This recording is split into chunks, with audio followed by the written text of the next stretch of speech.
Selamat pagi semuanya, dan selamat datang di presentasi proposal rencana komunikasi. Nama saya Hazil Kafani Suro dari jurusan Ilmu Komunikasi. Hari ini, saya ingin memberikan presentasi mengenai kampanye literasi cyber, proposalnya saja.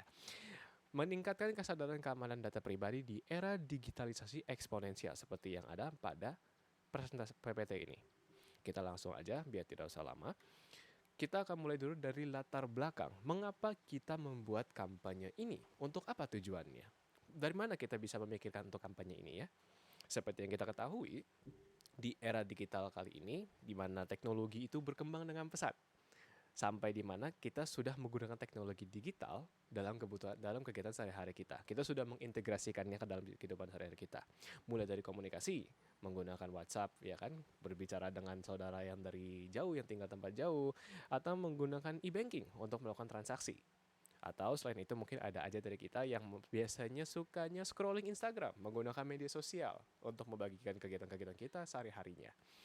Nah, dalam penggunaan media digital ini biasanya kita suka memasukkan data pribadi kita, baik itu dari nama, tempat tinggal, atau bahkan dalam proses pembuatannya kita juga masukin nomor telepon.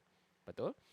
Nah, di sini kita juga ingin meng-highlight bahwa dengan banyaknya pengguna yang melakukan hal tersebut, hal demikian memasukkan informasi pribadi, data-data pribadi pada media digital ini, tidak menutup kemungkinan bahwa adanya orang atau pengguna yang ingin atau mempunyai niatan buruk, ingin mencuri data kita, karena data-data sensitif nih. Nah, orang-orang seperti ini biasanya menggunakan taktik seperti phishing. Phishing itu kita akan jelaskan sedikit. Kemudian ada penggunaan metode-metode seperti ransomware, biasanya itu targeted attack, atau bahkan social engineering. Nah, kampanye ini bertujuan untuk bisa kita ajarin kepada masyarakat bahwa ada aja tahapnya untuk menghindari hal-hal seperti ini atau ancaman-ancaman seperti ini. Ini seperti kita tulis pada PPT, ya. Ancaman-ancaman tersebut kan seperti pencurian identitas tadi, adanya phishing. Phishing itu biasanya buat nyuri identitas kita. Atau mungkin adanya kebocoran data nih, dari suatu platform yang kita pakai ada bocor data. Nah, biasanya orang-orang ini coba untuk mencuri data-data tersebut. Nah, selain itu ada ancaman serangan penipuan online, ya biasanya dari identitas yang sudah mereka ambil. Contohnya mungkin data kita tersebar di media mana gitu. Mereka gunakan pura-pura jadi kita, dan mereka nipuin orang. Nah, atau bahkan ransomware, paling parah itu ransomware, di mana data kita disandera. Kalau misalkan kamu mau datanya dihapus atau datanya tidak kita pakai, kamu harus bayar segini. Nah, itu salah satu ancaman yang ada. Dan juga satu hal yang perlu di-highlight ya, di Indonesia berdasarkan interview dengan beberapa rekan-rekan saya, banyak yang masih belum peduli dengan keamanannya, keamanan data pribadi, keamanan akunnya bahkan. Nah, disinilah latar belakang dari kampanye ini. Mengapa kita membuat kampanye ini? Kita langsung ke berikutnya. Kita sudah melakukan analisis SWOT, ya, strength, weakness, opportunity, dan juga threat. Atau bahasa Indonesia kekuatan, kelemahan, peluang, dan hambatan. Kita sudah masukkan dalam PPT ini, seperti PPT ya. Untuk strength-nya sendiri, materi edukasi yang kita ingin berikan kepada masyarakat nanti, kepada target audience kita, itu memiliki visual yang interaktif atau visual yang menarik. Jadi mudah dicerna, mudah dipahami oleh masyarakat. Tentu ada juga kelemahannya ya, adanya strength pasti ada kelemahan.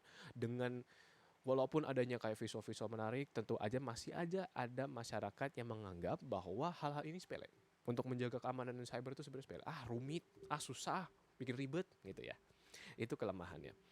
Lalu ada juga opportunity. Opportunity ini sangat luar biasa karena di Indonesia berdasarkan data yang saya ambil dari APPJII, Asosiasi Penyelenggaraan Jasa Internet Indonesia, menyebutkan bahwa sudah ada nih pada tahun 2025 kemarin ya, 229 juta jiwa yang menggunakan internet di Indonesia.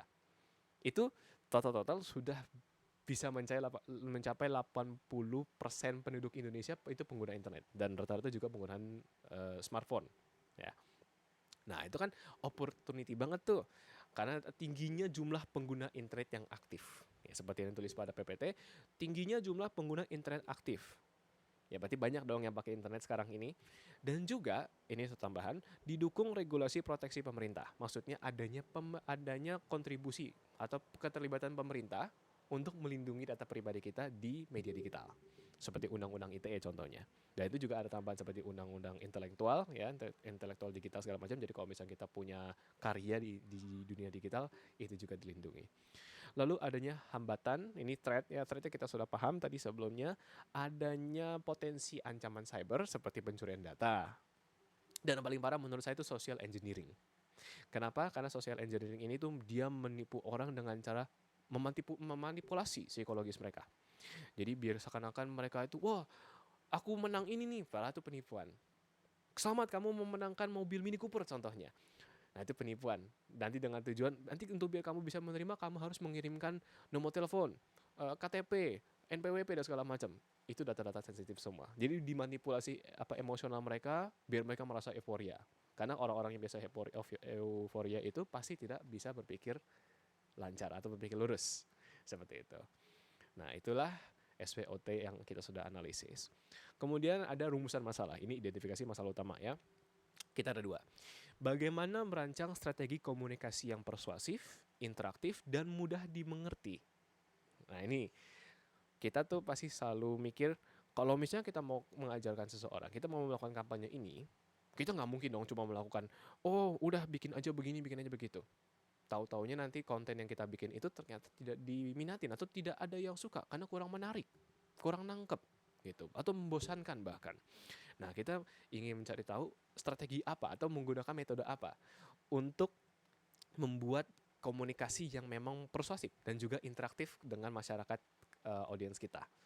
Dan juga seperti ini mudah dimengerti agar mampu mengubah kebiasaan pasif. Kebiasaan pasif ini mungkin seperti menggunakan password-password yang simple atau sejenisnya. Nah, terus berikutnya ada juga bagaimana kita bisa mengemas panduan teknis keamanan data cyber. Jadi ini sebuah strategi yang kita bisa berikan kepada masyarakat untuk menjaga data-data pribadi mereka di media digital. Tapi biar nggak rumit juga, karena pasti banyak yang metode rumit ya.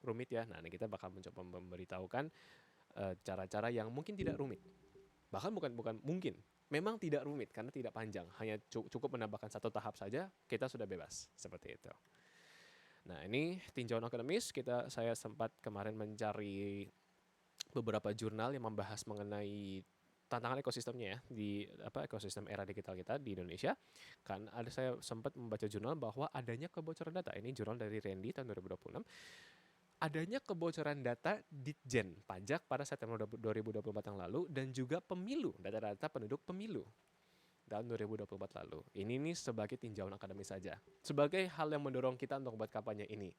Seperti itu. Ini saya juga sempat tambahkan, masyarakat tidak hanya reaktif. Bukan masyarakat sebenarnya, ini saya salah ketik. Perusahaan atau mungkin instansi yang memiliki mungkin layanan digital tidak hanya reaktif. Mungkin kalau misalnya ada bocoran data, mereka mereak terhadap bocoran data tersebut dengan cara mengembalikan atau mungkin berusaha untuk mengembalikan lagi semua data tersebut. Itu kan mungkin reaktif ya, karena sudah terjadi mereka mereaksi. Tapi juga kita sebagai masyarakat aktif atau pengguna mandiri ya, seperti yang ditulis ini, kita juga harus bisa preventif agar tidak terjadi seperti itu. Nah, berikutnya ini adalah target audiens kita. Target audiens kita itu masyarakat umum, ranging umur dari 16 hingga 40 tahun, karena ini masa-masa produktif yang memang lebih sering menggunakan media digital, terutama internet ya, media sosial segala macam. Nah, itu berikutnya tuh pengguna aktif media sosial dan e-banking. Media sosial ya seperti kita tahu itu data-data pribadi kita. Nama, identitas, kayak tempat tinggal, nomor telepon dan segala macam biasanya ada di media sosial. Dan juga e-banking yang paling penting. Kenapa? Karena e-banking menyangkut keuangan kita. Kalau bocor kan bahaya ya, uang kita hilang semua, seperti itu. Lalu mahasiswa. Mahasiswa ini karena memang mahasiswa itu sebagai kalangan yang lebih terekspos banget sama kegiatan-kegiatan seperti inilah untuk kampanye-kampanye gini ya. Nah, mahasiswa ini paling penting karena mereka juga bisa mengajarkan kembali kepada orang-orang seperti itu. Lalu ini ada tujuan kampanye kita. Tujuan kampanye itu sebenarnya kita dibagi 3. Secara kognitif, afektif, dan juga konatif. Kognitif ini kita ingin memberitahukan mereka. Kita ingin memberitahu bahayanya kebocoran data. Kan banyak yang menganggap sepele itu. Kita pengen kasih tahu, kita ingin mengajarkan, menginformasikan bahayanya itu kebocoran data itu seperti apa. Apa yang bisa dilakukan oleh para, kalau bahasa saya, bad actor dengan data-data kita yang bocor tadi. Serta juga mengajarkan bagaimana langkah-langkahnya untuk memprevensi atau untuk memitigasi. Nah, itu dengan fitur proteksi lanjutan seperti 2FA, password manager, dan juga YubiKey. YubiKey itu ada tambahan lagi nanti. Lalu ada afektif, secara emosional. Kita ingin meningkatkan rasa waspada, rasa feeling bahwa ini ada suatu bahaya, suatu fear. Saya bukan ingin fear mongering, tapi sebagai rasa cautious kepada masyarakat, rasa waspada. Jadi kalau misalkan ada pembuatan mungkin profil-profil digital pada media sosial platform apapun, mereka harus waspada bahwa memang ada saja orang-orang yang berniatan seperti ini. Nah, dengan demikian mereka bisa berefek kepada kognitifnya juga dengan rasa waspada itu. Kognitifnya apa? Kognitif itu kan sebuah tindakan ya. Kita ingin mempengaruhi tindakan mereka dengan bagaimana? Kita mengharapkan dengannya kampanye ini, setelah mereka mendengarkan kampanye ini, mereka ingin mengaktifkan verifikasi keamanan ganda, meningkatkan proteksi kepada profil-profil mereka, kepada data-data pribadi mereka agar lebih aman lagi. Seperti itu. Nah, ini berikutnya kita ada sebuah pesan kunci utama atau bahasa kerennya anak-anak zaman sekarang, kata-kata hari ini. Datamu, rumahmu. Jaga terus jangan tembus. Wis, mantap. Sangat berirama sekali. Lalu kita ada taktik dan juga media yang kita akan gunakan. Taktiknya itu kita akan membuat konten edukatif, tantangan interaktif, ya ini seperti challenge. Lalu ada webinar. Webinar biasa untuk mahasiswa karena lebih gampang reach kita kepada mahasiswa. Konten edukatif ini untuk masyarakat publik, sebenarnya untuk semua sih. Tapi kita utamakan untuk masyarakat publik dan semua yang menggunakan sosial media. Nah, konten edukatif ini kita ingin membuat konten. Sebuah konten yang berisi informasi mengenai ini. Contohnya, tips mengamankan akun anti bobol. Gitu. Dan mungkin dengan skit-skit atau mungkin dengan rekayasa-rekayasa yang lucu lah gitu, biar menarik gitu ya. Atau bagaimana hacker mencuri data, kita pura-pura kayak, ini udah hacker segala macam. Biar merasa tertarik orang-orang. Nah, itu kan tidak hanya hiburan tapi juga sebagai edukasi juga gitu.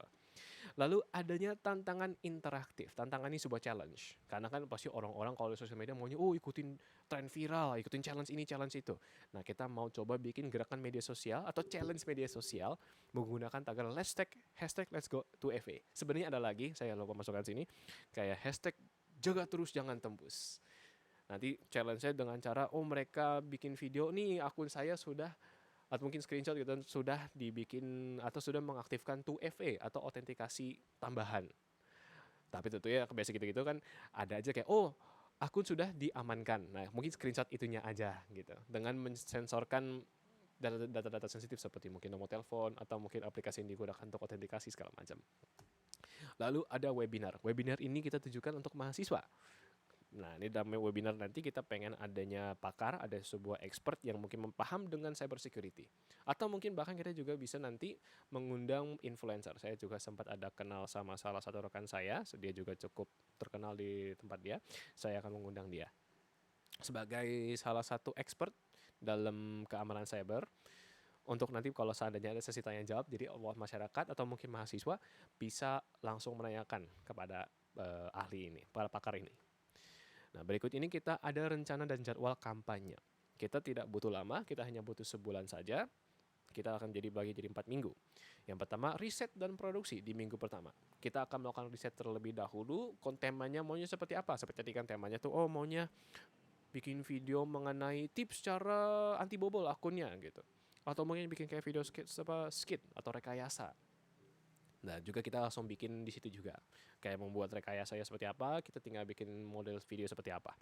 Lalu minggu kedua kita peluncuran kampanyenya dengan cara bagaimana upload video-video yang sudah kita tadi riset. Kita bikin videonya, kita upload di minggu kedua. Sesuai dengan jadwal yang kita tentukan, mungkin maunya prime time-nya maunya di jam 3 sore gitu. Karena memang jam aktif paling banyak itu di kurang lebih jam 2, jam 3. Itu jam-jam pulang kerja, pulang sekolah. Lalu minggu ketiga kita tantangan digital. Mungkin kita akan bikin posting biasa yang untuk program tadi gerakan hashtag let's go to FA atau hashtag jaga terus jangan tembus seperti itu. Dan juga melakukan webinarnya. Lalu minggu keempat karena memang tahap terakhir kita akan melakukan evaluasi. Evaluasi dengan cara memberikan kuesioner kepada masyarakat, kepada mahasiswa setelah berpartisipasi ke dalam kampanye ini. Apa yang mereka ketahui? Apakah ada perubahan? Apakah mereka ingin adanya perubahan menggunakan informasi yang mereka dapat ini dan implementasikan apa yang mereka dapat ke dalam kehidupan sehari-hari mereka, ke dalam kehidupan sehari-hari mereka dalam dunia digital. Seperti itu. Dan itu saja presentasi proposal hari ini. Terima kasih atas perhatian Anda. Sampai jumpa dan mohon maaf apabila ada kesalahan.